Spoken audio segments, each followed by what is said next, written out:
هل الشخير قاتل؟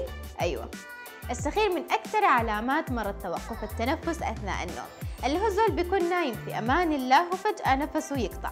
الحاجة دي بتحصل يا إما عشان العضلات في نهاية الحلق بترخي وتقفل مجرى التنفس، أو بيحصل خلل في الإشارات اللي بيرسلها الدماغ لعضلات التنفس، أو السببين مع بعض. الزول بيصحى في الساعة الواحدة من 5 ل 30 مرة، وحتى ممكن ما يعرف إنه صحى لأنه توقف التنفس بيحصل لثواني بس.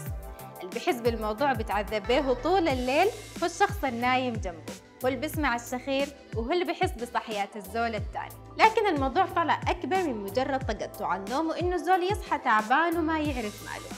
في دراسة اتعملت على أكثر من 7800 شخص مصابين بتوقف التنفس أثناء النوم، تابعوهم على مدى 15 سنة، لقوا 142 منهم حصل لهم توقف مفاجئ لعضلة القلب، وطبعاً إذا ما أسعفوهم خلال دقائق بس الشخص بيتوفى.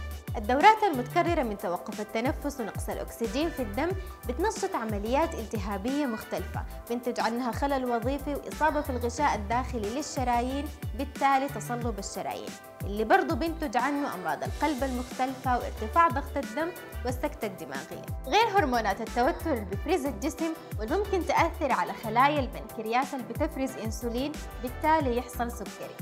المشكلة دي ممكن تحصل للناس بسبب إنه مجرى التنفس عندهم طبيعي ضيق، أو بسبب تضخم اللوز واللحمية، لكن أكثر ناس معرضين لها هم أصحاب الوزن الزائد والمدخنين.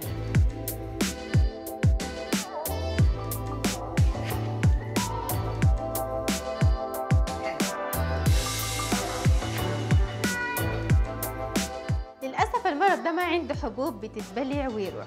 علاجاته عبارة عن أجهزة بتتركب في الفم أو الأنف عشان تزيد ضغط الهواء الداخل ويفتح مجرى التنفس، أو في الحالات الحادة بتتعمل لهم جراحة. في النهاية الشخير طلع ما إزعاجه بس. خليتكم بعافية وفي أمان الله.